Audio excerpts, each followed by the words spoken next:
नमस्कार दोस्तों, कैसे हैं आप लोग। अच्छे होंगे, स्वस्थ होंगे, बढ़िया से पढ़ रहे होंगे, देश दुनिया की खबरों के बारे में जागरूक हो रहे होंगे, अवेयर हो रहे होंगे। दोस्तों, आप लोगों को तो ये पता ही है कि जो हमारा देश है वो 28 राज्यों में विभाजित है। जो हमारा देश है वो 28 राज्यों में विभाजित है। और कितने केंद्र शासित प्रदेश हैं? केंद्र शासित प्रदेश कितने हैं उनको आप देखिए कि कितने राज्य और कितने केंद्र शासित प्रदेश हैं हमारे देश में।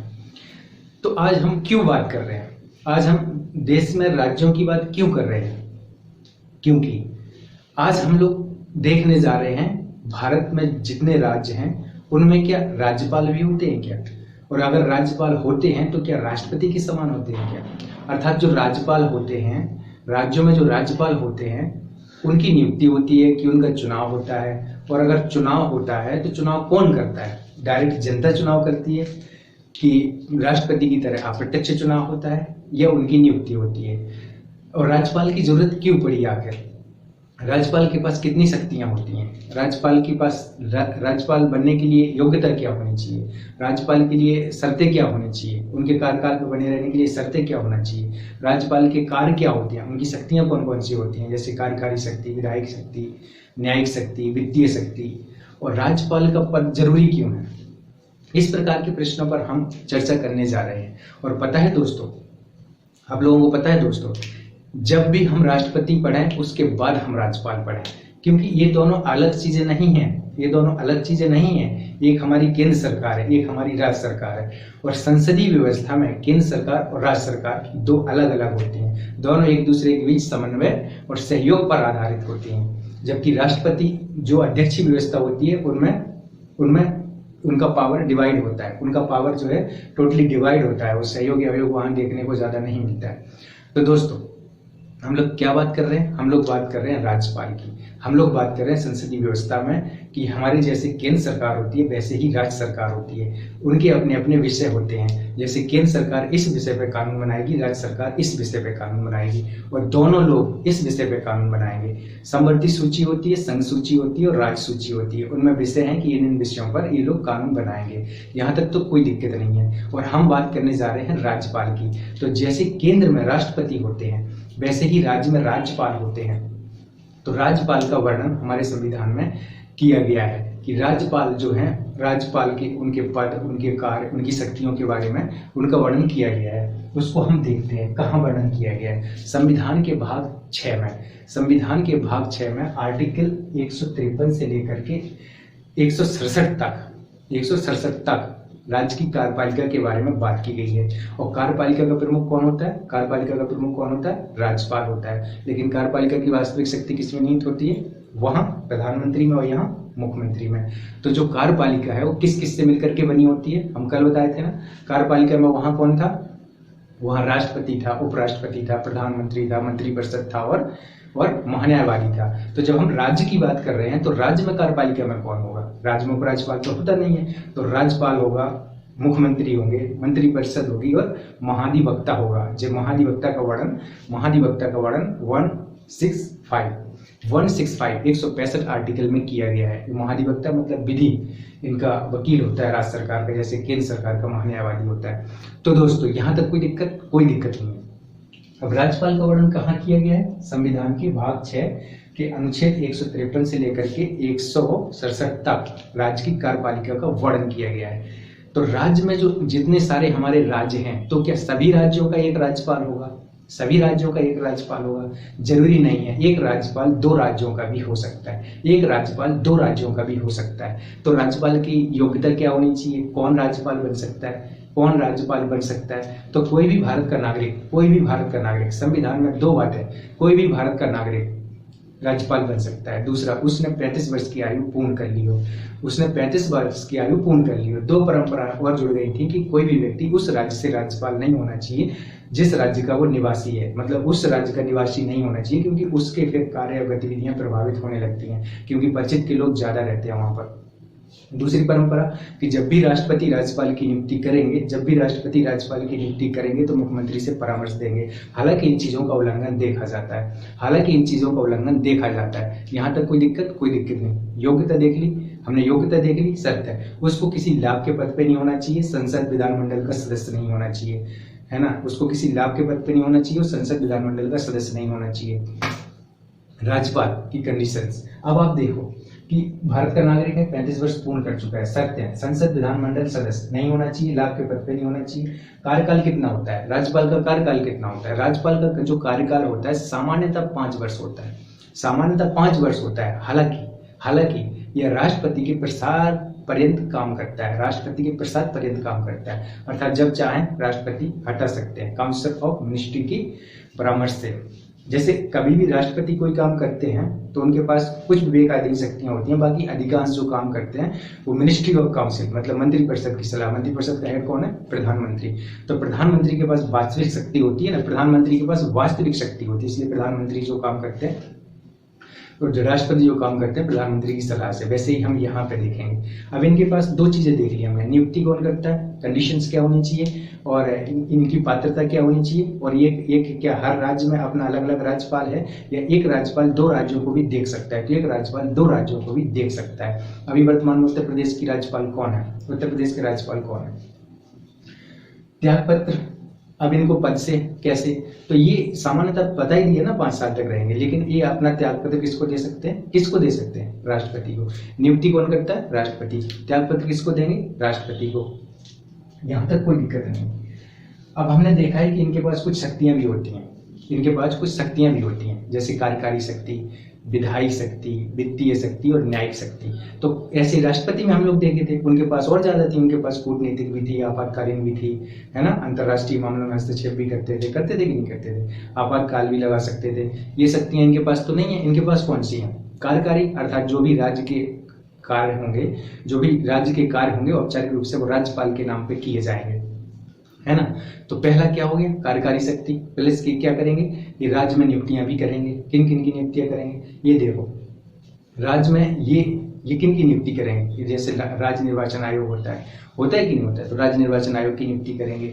राज्य का वित्त आयोग भी होता है, वित्त आयोग की नियुक्ति भी करेंगे कि नहीं करेंगे। इसके बाद जो हमारे स्टेट पब्लिक सर्विस कमीशन होता है जिसको यूपीपीसीएस बोलते हैं, उसके सदस्यों के और अध्यक्षों की नियुक्ति करेंगे, है ना। लेकिन पद से कौन हटा सकता है, राष्ट्रपति। तो उनके अध्यक्षों और सदस्यों की नियुक्ति भी करेंगे।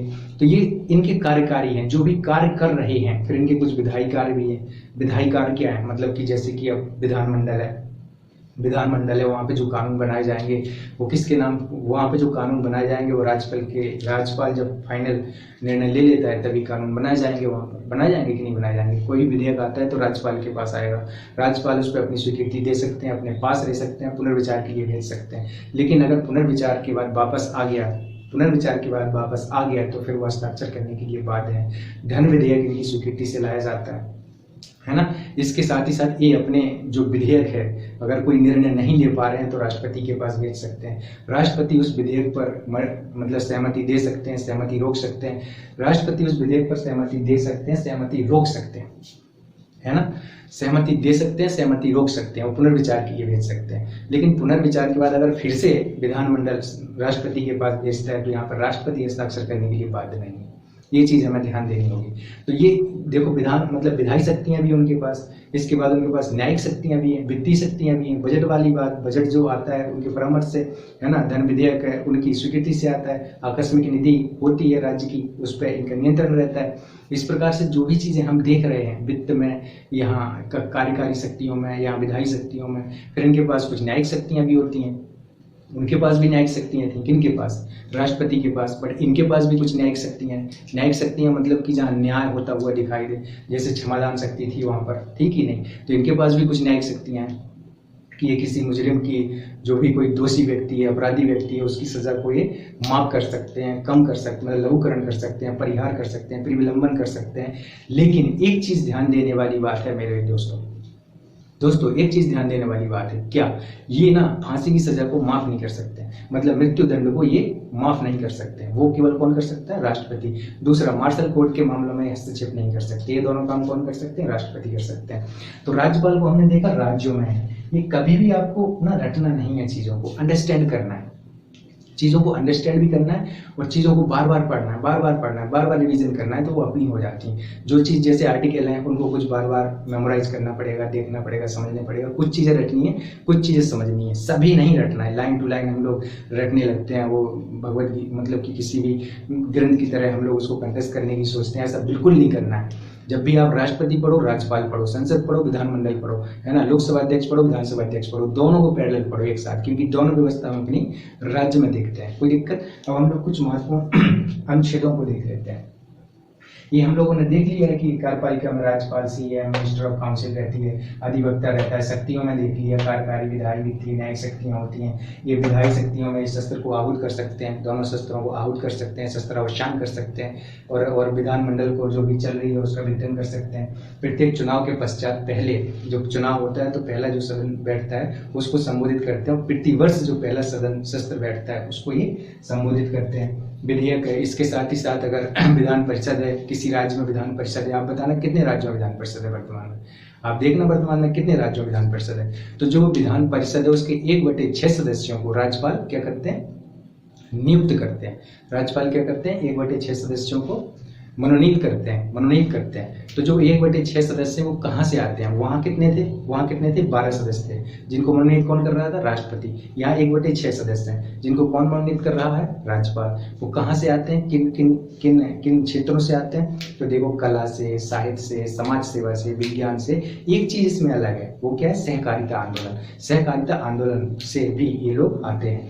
तो ये 5 चीजें इस पे हैं, 5 चीज 1/6 सदस्य आते हैं। तो यहाँ तक हम लोग देख चुके हैं, यहाँ तक कोई दिक्कत नहीं है, वेरी सिंपल। वो इस चीज को आप बार बार देखिएगा, 12, 15, 20 मिनट का वीडियो, इसको आप कितनी बार रिवाइज करेंगे तो हमें राज्यपाल के बारे में कुछ जानकारी मिलेगी। राज्यपाल के बारे में हम जानेंगे कि उनके अधिकार क्या है, उनके कर्तव्य क्या है, उनके पास पावर क्या है, उनके पास कितनी प्रकार की शक्तियां हैं। अब हम कुछ महत्वपूर्ण अनुच्छेदों के बारे में बात कर ले रहे हैं।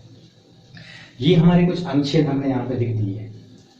इसके साथ ही साथ एक चीज और आप यहाँ पे देख लेना कि जो हमारे राज्यपाल होते हैं विश्वविद्यालयों के कुलपति भी होते हैं, और जो राज्यों में विश्वविद्यालय होते हैं उनके कुलपति की नियुक्ति भी करते हैं। अब कुछ महत्वपूर्ण अनुच्छेद हैं, जैसे अनुच्छेद 253 में क्या कहा गया है कि राज्यों के राज्यपाल होंगे, और 254 में क्या कहा गया है, कार्यपालिका शक्ति की राज्य में एक कार्यपालिका होगी। 55 में क्या कहा गया, नियुक्ति। 56 में क्या कहा गया, कार्यकाल। एक एक वर्ड आप इसका किसी तरीके से कोड बना करके कर लेना। और 57 में उसकी अर्हता के बारे में, 58 में शर्तों के बारे में, 59 में शपथ के बारे में, 159 मतलब 159 आप लगा लेना, 59 में शपथ के बारे में, 161 में क्षमादान शक्ति के बारे में, तो उनके पास क्षमादान शक्ति है। 163 के बारे में मंत्रिपरिषद सलाह और परामर्श के लिए। 164 मतलब सीएम की नियुक्ति करेंगे और उनकी सलाह से अन्य मंत्रियों की नियुक्ति करेंगे राज्य के। इसके बाद 164, 165 में महाधिवक्ता तो पता ही है ना, जैसे केंद्र सरकार में महान्यायवादी होता है ऐसे यहाँ महाधिवक्ता होता है, इनके प्रस्ताव पर्यंत काम करता है। और इसके अंदर क्या योग्यता होनी चाहिए, कभी हम लोग दोनों टॉपिक लेकर के आएंगे, महान्यायवादी और महाधिवक्ता, दोनों को एक साथ कर लेंगे। तो राज्य विधायिका में किस शस्त्र को बुला सकता है, शस्त्रावसान कर सकता है, उसको भंग कर सकता है। आर्टिकल 200 में विधेयकों की बात की जाएगी, किस प्रकार से विधेयक कानून बनता है, विधेयक आता है, उसका पूरा प्रोसेस है। अनुच्छेद 213 भी याद रखना है क्योंकि इसमें अध्यादेश की बात की गई है। और अनुच्छेद 233 जिला न्यायाधीशों की नियुक्ति करता है। राज्यपाल जिला न्यायाधीशों की नियुक्ति भी करता है, उनका पदोन्नति भी करता है, उनको स्थानांतरण भी करता है राज्यों उच्च न्यायालय के मतलब परामर्श से। तो ये सारा क्या था, राज्यपाल के बारे में इंफॉर्मेशन है। हमने मुझे लगता है अधिकांश चीजें डिस्कस कर ली है। इसको आप पढ़िए और अपनों को बताइए। कोई नहीं मिल रहा है तो आप शीशे के सामने खड़े होकर के खुद को बताइए कि मैं आज राज्यपाल हूँ, है ना, और मेरे पास कार्यपालिका की शक्ति है ना, कार्यपालिका का मैं प्रमुख हूँ। ऐसे सारे निर्णय लिए जाते हैं। इतना 153, 154, 155, 156, 157, 158, 159, 160 इस प्रकार के अनुच्छेदों में इनकी शक्तियाँ, इनके कार्य, इनके अधिकार, इनके पावर, इनकी शर्तें, अर्हता, कार्यकाल, इन सब चीज़ों की बात की गई है। 164 आपको ज़्यादा याद रखना है, 164, 165, 213 और 200, और बाकी के यहाँ पर के नियुक्ति वाला 55 नियुक्ति वाला, और कार्यपालिका ये वाला, और शपथ 159 वाला, क्षमादान शक्ति। कुछ आर्टिकल आपको ज़्यादा याद रखने हैं, जैसे क्षमादान शक्ति हो गया, शपथ हो गया, इनको शपथ कौन दिलाता है, ये सारे आर्टिकल आप देख सकते हैं। 233 हो गया जिला न्यायाधीशों की नियुक्ति, 213 हो गया अध्यादेश, ये सारे आर्टिकल आप याद कर सकते हैं। यूपीपीसीएस में इस प्रकार के क्वेश्चन पूछ लिए जाते हैं, है ना, डायरेक्ट पूछ लिए जाते हैं, बट जब आप मेंस में लिखेंगे तो इनका उपयोग कर सकते हैं। बट इस यूपीएससी इस प्रकार के आर्टिकल कभी प्रीलिम्स में जनरली नहीं पूछता, लेकिन भाई वो अनप्रेडिक्ट सर्विस पब्लिक कमीशन है, उसके बारे में कुछ कहा नहीं जा सकता है वो क्या पूछेगा कैसे पूछेगा। तो आप लोग सब पढ़ते रहिए, उनको अपना बनाते रहिए, मस्त एंजॉय करिए, मस्त पढ़िए और लाइक शेयर सब्सक्राइब जरूर करिए। ठीक, थैंक यू।